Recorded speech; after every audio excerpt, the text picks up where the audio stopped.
Today, for Call's Question Time, I've got the great pleasure of being with Azeem Azhar. Hi, Azeem. Nice to see you, Andrew. Great to be having this discussion with you. I've followed you for so many years, and we've met in person a few times. But following your great insights, I want to great to share some of those now. But if you kick off, give us a bit of an introduction to yourself and background, please. Yeah, I'd love to do that. So we bumped into each other in a posh hotel in Marylebone in the West End a few weeks ago, That which was is recently, and that's what grabbed me to say, "Oh no, got to have a proper chat with you." Yeah. yeah. So that's my secret hideaway when I come into town because I normally work from home, and I've been involved in the tech industry for about 30 years as uh, a founder, as an investor. And then for the last 10 years, I've been splitting my time between research and writing and investing and doing a little bit of advising. And, I think the thing that saw initially gently about 10 years ago, and then much more clearly a few years ago, was that there was a fundamental series of technologies that were about to get to a scale that we hadn't expected. They were to do with artificial intelligence, they were to do with the new energy system, they were to do with what was happening with health and biology becoming digital.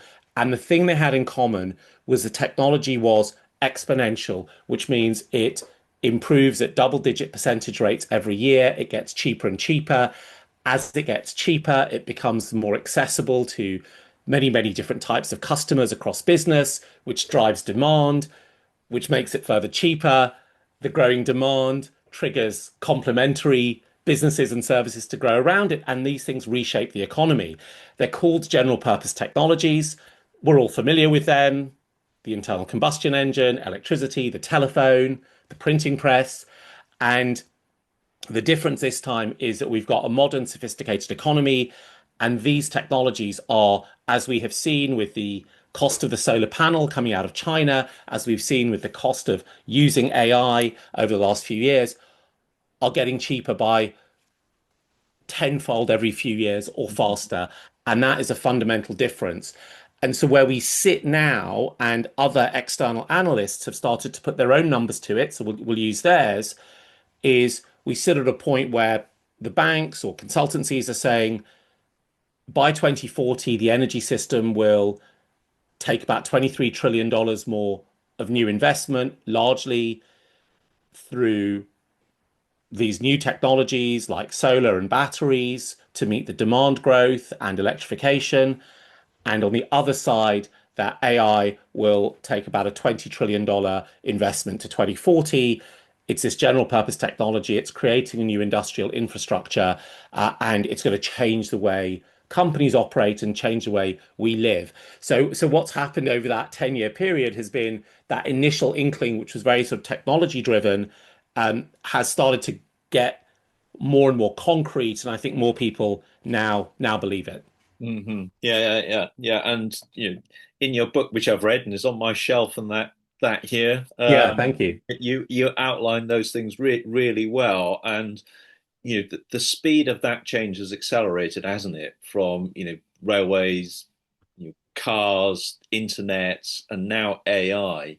But I'm Hmm. just interested in your perspective on, can society and business keep up with that rate of change? Because that's the limiting factor now, or and the disruption that it causes. When it takes decades to roll out railways, or it takes 15 years for the internet read to take off, Hmm. pace of change now is changing considerably. So where do you see the limitations, or to some of those growths and limits? Well, I mean, interestingly, of course, people did feel that the railroads were spread too quickly at the time, and they were sort of concerned about how fast you could get from London to Bath. And I think that there are two ways of looking at this. And one way of looking at it is that this exponential gap emerges because certain institutions, groups, organizations can move much faster than our norming process can. I think a really great example is the way that Instagram unleashed itself on our unsuspecting teenagers faster than parents, schools, educators, governments could figure out how good or damaging this would be. But there is another side to it, and this is more relevant when we think about the way in which economies change and the way in which productive capital gets used in the economy, which is that uh, ultimately businesses need to use the technology. And that means that they need to decide to use it, they need to invest in it, they need to be willing to make mistakes, they need to skill themselves up. And that still takes time. So you do have these multiple time horizons running at the same time.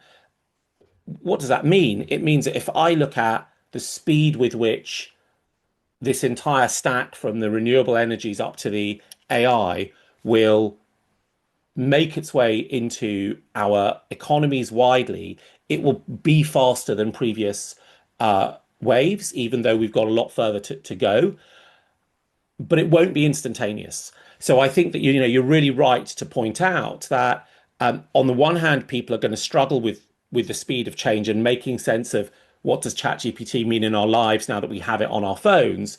But on the other hand, full scale adaptation of an economy to a new technology still takes time. How much time? Faster than the railroads, I'm sure. Faster than electricity, which people often peg at 20 to 30 years, probably. Uh, Faster than the PC. Well, the PC was less required less of us, but I think it might be faster than the PC, which again people think of as 10 or 15 years to have a productivity impact and a major impact. And that to me still feels incredibly fast for people to get used to. And I Yeah. think that companies are moving more quickly than they have done with other technologies, but it's still not instantaneous. Yeah, I suppose the parallels I draw is the internet.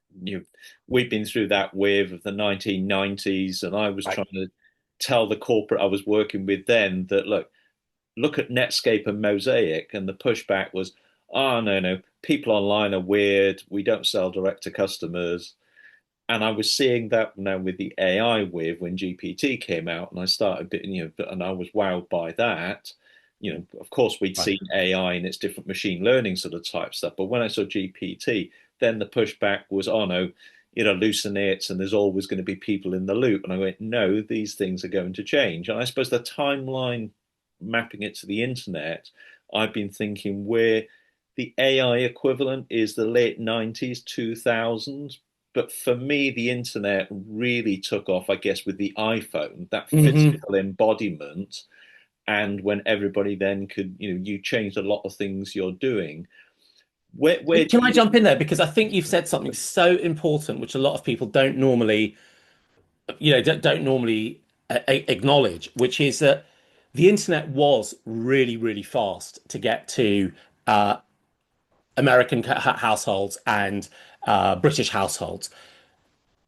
But it's unclear that by 2006 or 2007, so before the iPhone, that people's lives were entirely living on through the internet. I mean, there are a few oddballs like me and you where that was Yeah, likely to yeah, be the case. And I think you're absolutely right that the iPhone is the moment where that flips, and that flipped within about 5 years because it was about 2011 and 12 when you had Uber and m-commerce they used to call it. yeah, So I think that degree of criticality is really important when we start to look at this question. yeah. And so with the AI environment now, yeah, GPT to me was like the Mosaic Netscape moment. Yeah, I'm not sure we've really had it yet embedded in what we do within businesses or our lives. And maybe that's what agents are going to start yeah. becoming. And I'm still predicting there's going to be a physical embodiment type thing. To me, this is robots. And I don't mean humanoid type robots. I mean it just AI being embedded into devices and our lives and sort of stuff like that. So when do you think that time thing will happen? When will we have that iPhone moment, do you think, with AI, if my assumption or my sort of view is correct? Well,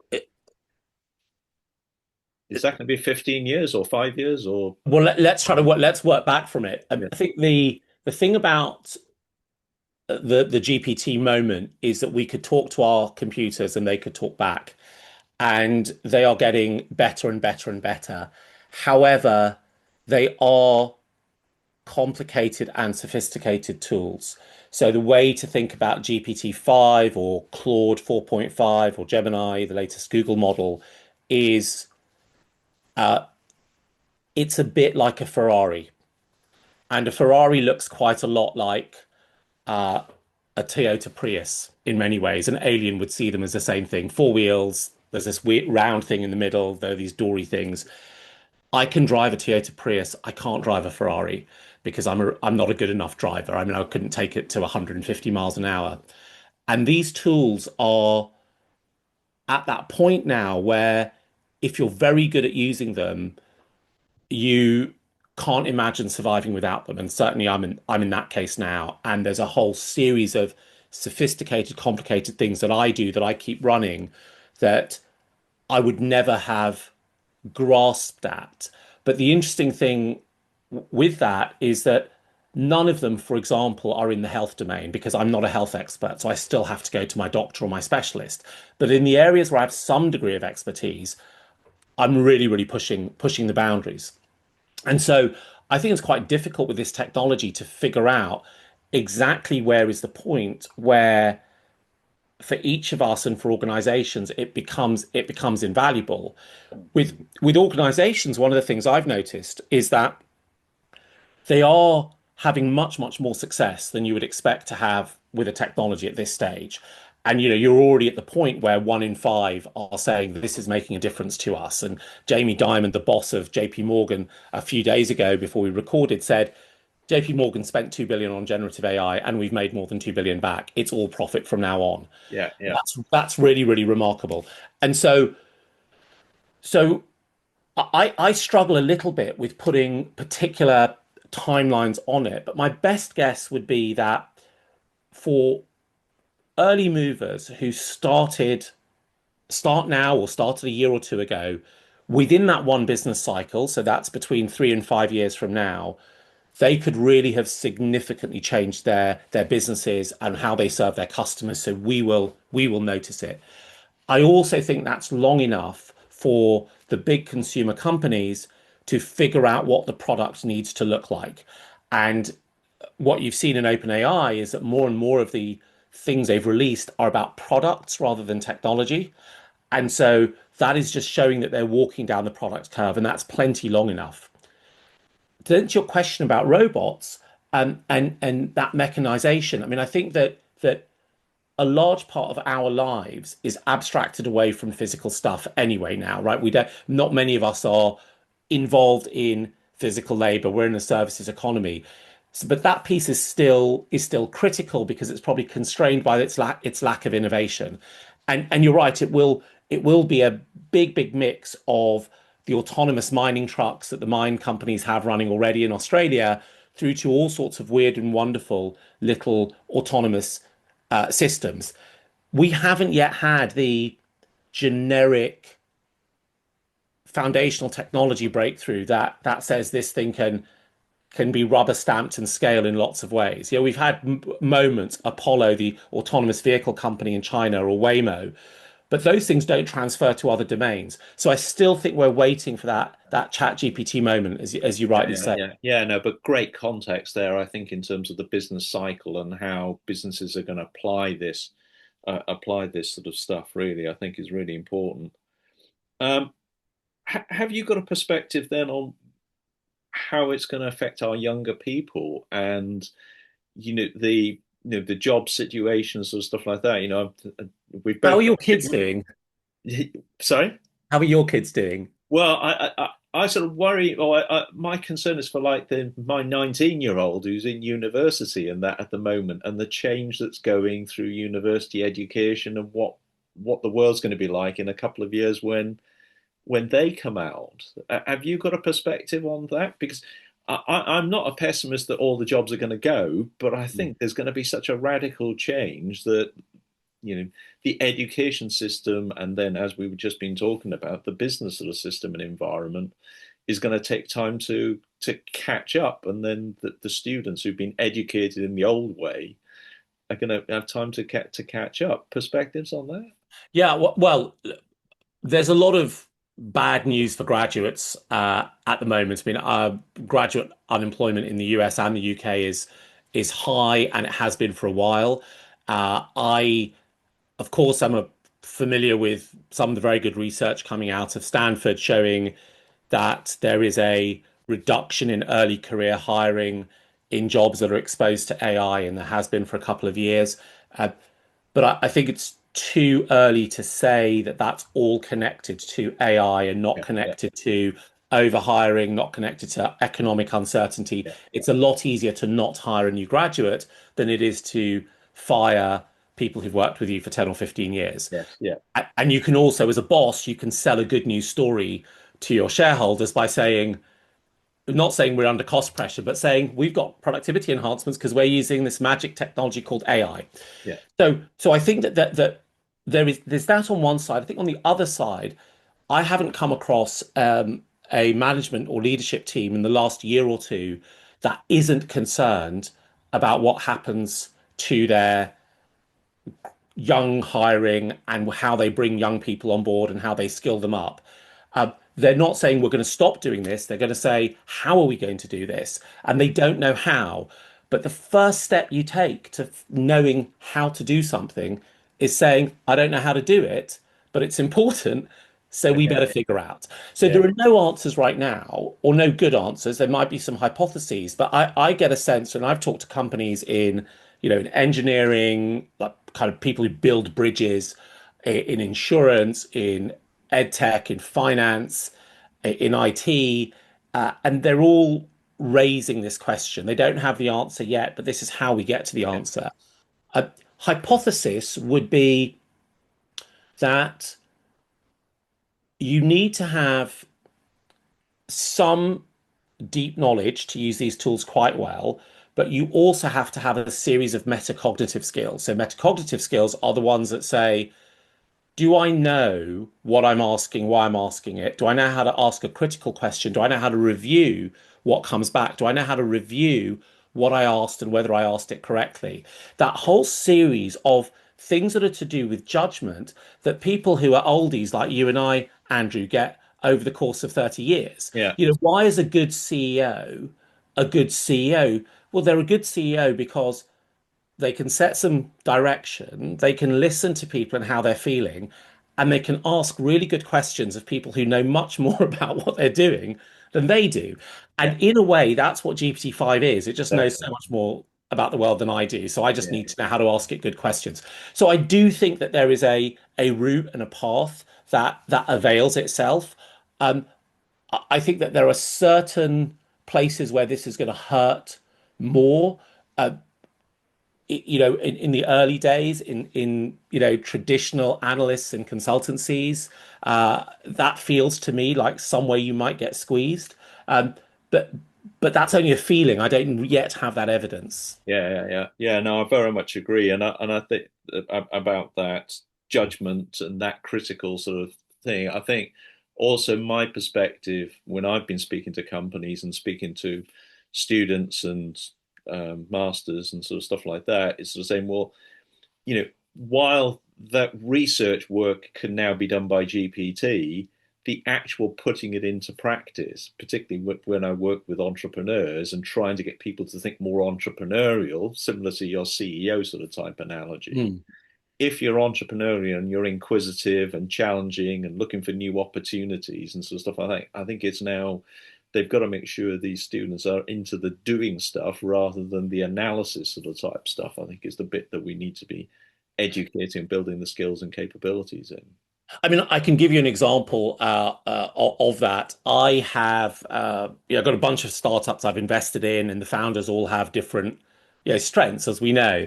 So I had one founder who needed to really get out of his head and out of his code. Super brilliant guy, can kind of imagine the world in 15 dimensions, but ultimately, you need to really hear what customers say. And he hadn't really done this. He was a confident, super intelligent guy, or still is. And I said, look, take the LinkedIn profile of your person you're going to meet, throw it into Claude, say, I've got to meet this person. Now role play with me a customer development conversation. And Claude Right. has a voice mode. Yeah. And I've used this when I've been prepping for important conversations, and I go for my walk and I run Claude and I practice. And so I just said, look, so you can go off and role play that with Claude, and you can tell Claude to make sure that you're being an active participant and taking feedback, because that helps. And I've got to find out what the results of that exercise were. But when I've done it for myself, it's been pretty effective. And I think that speaks to using your imagination to about around how powerful these tools could actually Yes. be, because I've certainly found it help me when I was having to speak to an audience that was not one that I was familiar with, uh, and I just role played a little bit to try to get the messages and the angles and the lines that might work better when I meet them for the first Yeah, time. yeah. No, Yeah. that's a great application and a great use case. And that there, Mm. I've used that sort of mode where I've taken a pitch deck from an entrepreneur and I've got the AI to find the questions, and then the avatar that looks like me is the one who's been asking the questions, and that becomes a bit sort of scary. It's like, oh God, I wish I asked that question, sort of type thing. Oh When wow, that's cool. So you've built an avatar in what did you build it in? hey, Jen. Okay, right, in HeyGen. And Yeah, then yeah. you fed the questions through having generated them in ChatGPT or Yeah, something. yeah. So we've done this sort of investment platform with Henley Business Angels Right, to help to review pitch decks and doing sort of objective assessment of it, and then more subjective and getting the AI to search against competitors and business models and sort of stuff like that. right, And then giving advice to the entrepreneurs and coming up with some sort of questions. And when we then shown that to the investors, the human investors in our angel network, and with the startups that we've invested in, they've all been blown away and been impressed by that process. So I I mean, think it is. I think people don't quite understand what how well that can work, and even when it gets it wrong. I mean, I just before this, we hopped onto this recording. I sent one of my colleagues, uh, something that we're looking at, and I said, look, here is the analysis from Claude, and I've highlighted in different colors the things that I think are good and on point, the things that I think are completely wacky and irrelevant, they've got it completely wrong, and the things where they've identified an important issue, but their conclusion is different to the one I would right. conclude. So Okay. just pop Yeah, it yeah, into Gmail, and it's like a pink, a yellow, and a blue highlighter, and they're just going to use that to help them with their next action, right? They take that guidance from me, but yeah, I didn't think we'd be able to do that 2 years ago. yeah. No, it's we're constantly getting these wow moments. Yeah. Um, Now maybe a discussion about the horrible moment or the crunch moment that's coming along. There's been some press and some talk about, is there an AI bubble? Is there going to be an AI crash coming? And you Cool. did a fantastic piece of work over the last few weeks looking at the metrics. Now, I'll put the link in so that people can go and get the Yeah, full they should. part. But could you just give a summary of that, of your view of the are we going to have a bubble or perspective at the moment? Yeah, well, you look, every time you get a new technology, and sometimes when you don't, you get this productive capital and it gets joined by speculative capital. And a bubble is when the expectations of what can happen, probably marked by the price or the amount of money that's going in, are completely divorced from reality. And and so the way that I think you make sense of that is you want to say, well, what are the actual markers that almost the biomarkers that lead to a bubble that bursts or one that just turns into a boom. And I identified that there were five fundamental markers. The first was what's the strain on the economy? If it gets too high, 4% of GDP, it can distort things. The second is what's the strain on the industry? In other words, can the industry really afford to pay for the investments it's making? If they can't, then they get forced to find capital in sort of insalubrious places. And that's really to do with the amount of revenue they're generating relative to their capex.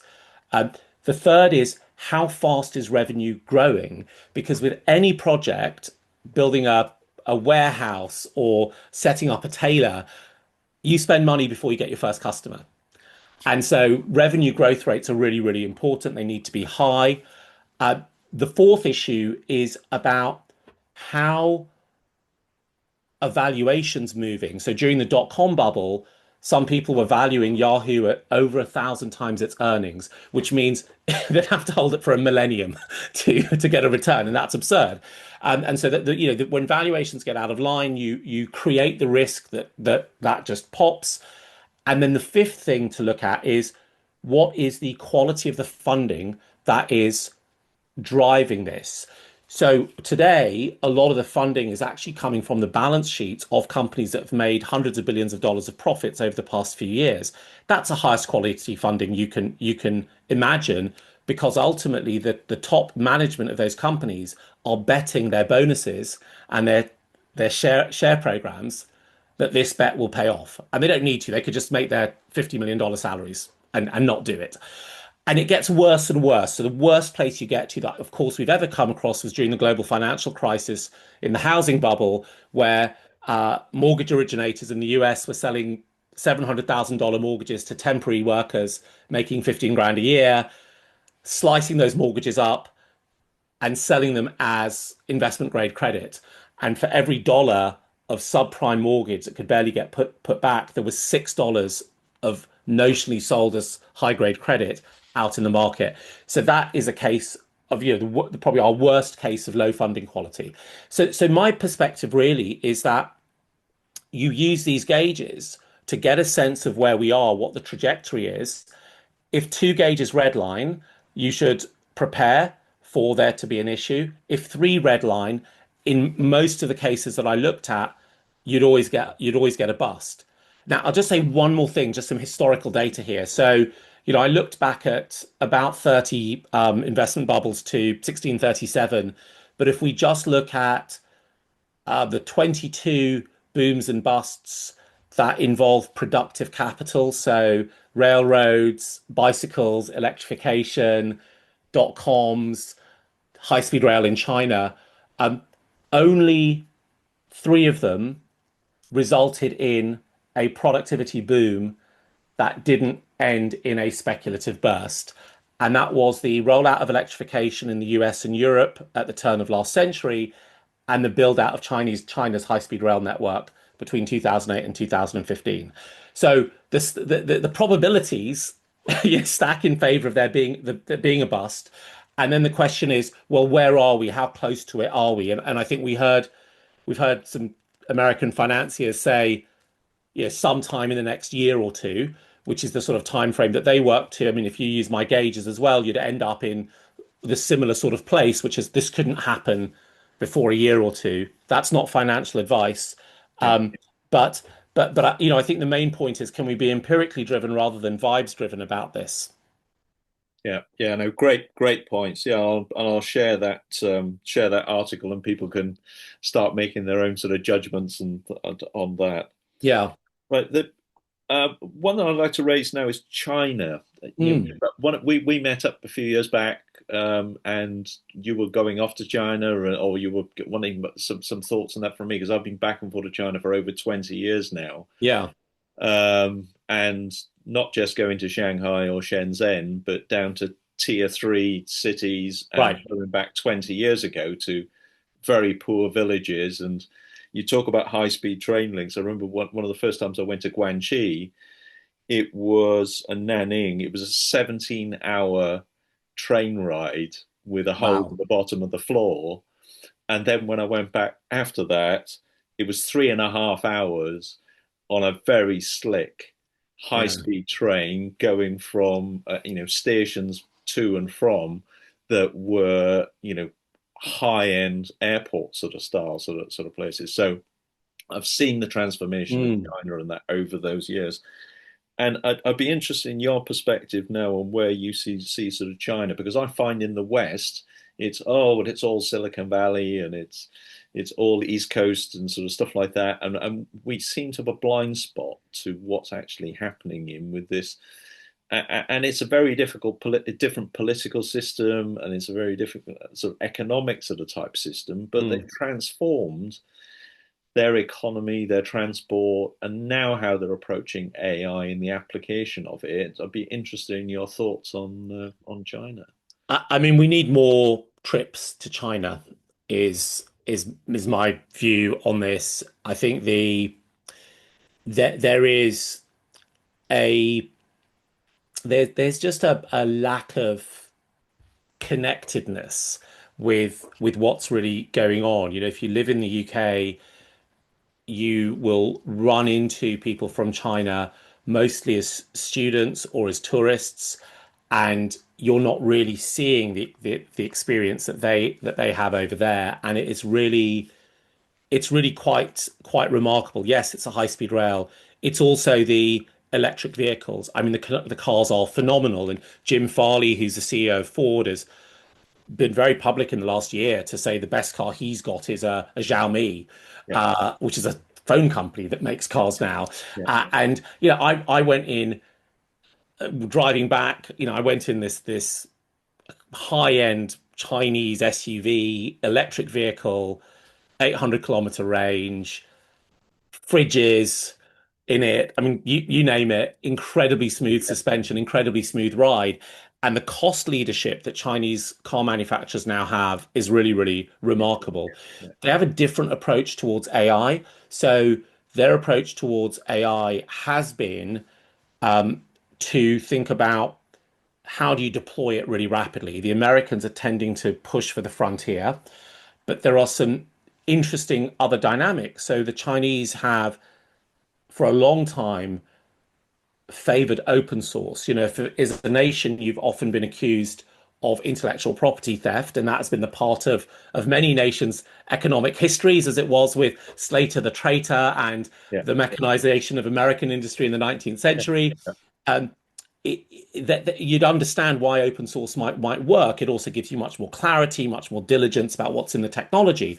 But there's another thing that happens, which is that with open source, you can ping pong with rival labs and learn off each other really quickly, which was again something that we saw in less in England during the mechanization era, where employers really worked to lock down secrets. But we did see it in the US and the steel boom through the act of collective invention, where lots of the steel producers shared their patents in order to speed up production of steel because we couldn't keep up with demand.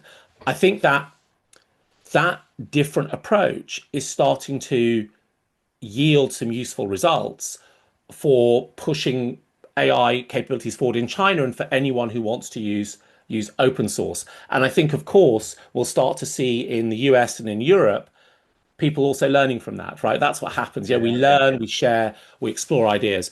It's a really, really interesting story. I only spent 3 or 4 days there, and I obviously have spoken to a lot of people before and after. Um, I just think there's a lot, always often a lot to learn when smart people do things differently to the way you do them. yeah, yeah, yeah. I, I've I was in China about 6, 7 years ago, and I've posted some videos on YouTube, which I'll post again with people who are listening to us here. And I was with a colleague, Samantha Northey, who's a fluent Chinese speaker, and Right. we were in Shenzhen taking some executives around, and we got into a BYD taxi, an electric taxi, and she started speaking to the driver and talking about does he like the car, and this is 7 years ago now, and she said, "Oh, can you take us to where you charge your vehicle?" He said, "Yeah, no trouble. Just turn around a corner. 180 100 kilowatt chargers in one car park, Wow. and there was a dozen around Shenzhen, Wait, that's how many megawatts? 18 megawatts. Wow. and that was just for the taxis." Right. And then we were visiting Neo, the electric car company, with them switching batteries, Mm. because lots of people live in apartments, so they needed a fast electricity change. Now they've developed the technology, of course, so they've now got fast charging, which has been developed in China faster than we have in the West. And also, the robotics sort of side. I recommend to people a book by Kai-Fu Lee, Hmm. AI Superpowers, but he also wrote a very good book, AI 2041. Hmm. And certainly with AI superpowers, he wrote that nearly 10 years ago. That's right. And it was like, okay, level one, structured information like in SAP systems, West wins. Unstructured information in social media, West is probably going to win. But when you get to the all seeing, all listening, all engaged devices, back to what we were talking about earlier, the Chinese have got tens of thousands of engineers graduating each year, which are there doing the application of the stuff, as you just very powerfully sort of talked about. Well, So for we now, need to human watch what's capital happening. matters, right? Yeah, But for now, and I think I just want to take a slight question around the idea of win. Um, yeah, yeah. you know, And I don't say there's a win, the winner takes it all sort of type stuff. right. I'm very much more into the collaboration and where are their strengths in different individuals and societies. So I'm very much trying to connect things, I would agree as well, rather than the winner takes it all type scenario, if I that mean, makes we've had that. We've come from that framing slightly because uh, we did have the Cold War, and a lot of the policy elite were teenagers when that was happening, and we probably didn't see the areas of cooperation that did in fact exist. What we did see was the authoritarianism and the way in which that system manifestly failed relative to our system. But yeah, that didn't mean that our system was not going to find its own pressure points as we are. And it doesn't mean that there's never any friction or competition in a world that might have more collaboration. And that's of course to say that rivals will have elements where the rivalry is friendly, elements where they can collaborate, and elements where it's really adversarial. And we have to hold all these frames in our head at the same time. yeah, yeah, And I think that that's where visits to other countries can be can be helpful to start to understand what that picture looks like. yeah, yeah. And I think you raise an interesting point there because I think the culture in the West and the US particularly is this individual adversarial with individuals and with companies. Whereas I found in China, it's a much more collaborative society together, Confucius sort of type Is that thinking right? in terms of Yeah. we're here for the good of all. And I found working with Chinese people for business and and friends and charities I work with and that there, I've found it a more collaborative sort of type approach culturally in that as well. Yeah, I mean it's really interesting just to think about not just, I think ge gen general macro similarities, comparisons, nuances, but also the ones that become more detailed. And I do try to listen to, various podcasts where there are people who are very close to different aspects of the ground in Yeah, in different places because you do get a different picture. And I think we are moving into a moment where there is quite a lot of fundamental change. And you I think face a really challenging problem if you're a policymaker and you say, well, we don't want people driving Chinese cars. Well, the problem there is that Chinese cars are half the price and twice as good yeah, as the equivalent European car or yeah, will be.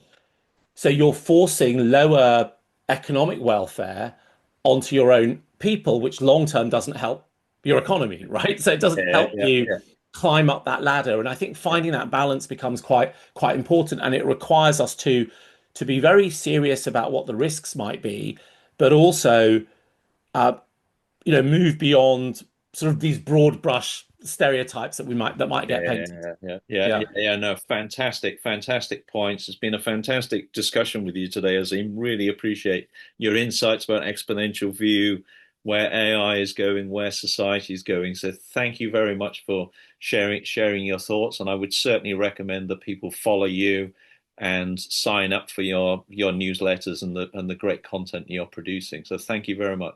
Pleasure, Andrew. Thank you.